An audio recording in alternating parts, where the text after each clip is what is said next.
Yes. Saya punya jangkaan tak kurang daripada 1,000. Dia orang akan sepak korang semua duit. Lagi dapat besar jawatan. Bang.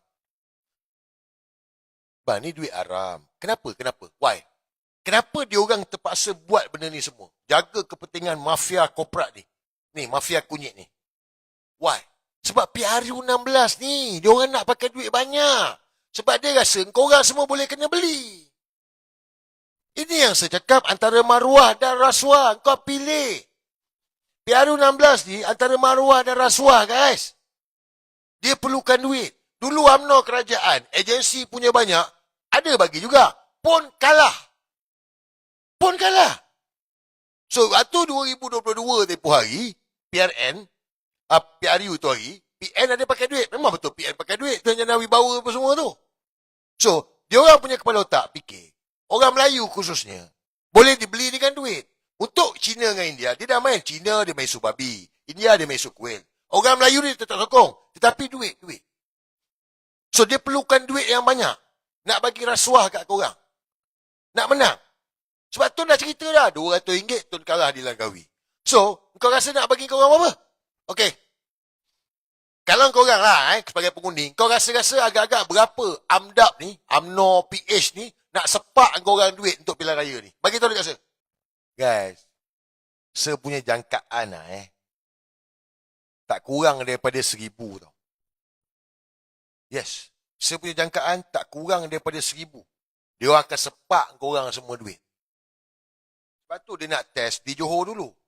Sebab tu dia nak pilihan raya negeri Johor ni asing. Tak nak dengan Melaka, tak nak. Johor buat asing. Dia nak tengok, test run. Adakah orang Melayu di Johor ni boleh disepak dengan duit? Dia nak tengok. Sebab 2018, UMNO Johor kalah. Ingat tak? Orang Johor, UMNO Johor kalah. Ceritalah UMNO lahir kat Johor ke apa. Betul lah. UMNO Johor bungkus bang. So, dia orang takut benda tu. Dia takut berulang lagi. Jadi sebab tu dia nak buat Johor ni asing. So, dia nak test dengan anak-anak Johor ni. Pengundi di Johor ni.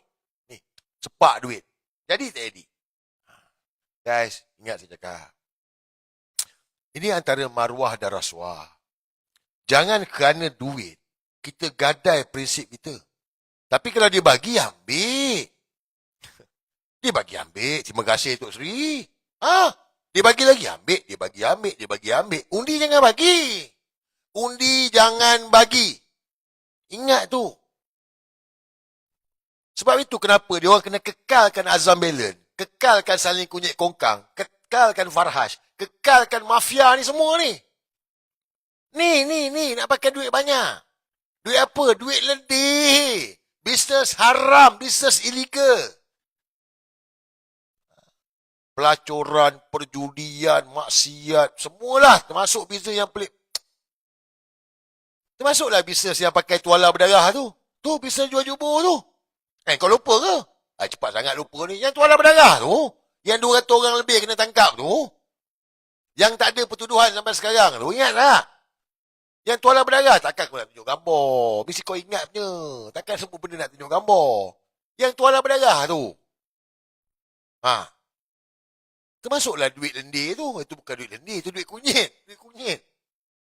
Ni. Lepas tu bagi kat korang. Beli undi. Ingat, antara maruah dan rasuah kan. Fikirlah apa saya cakap. Jangan percaya, fikir. So, misi kita nak selamatkan tanah air ni. Do or die. Okey.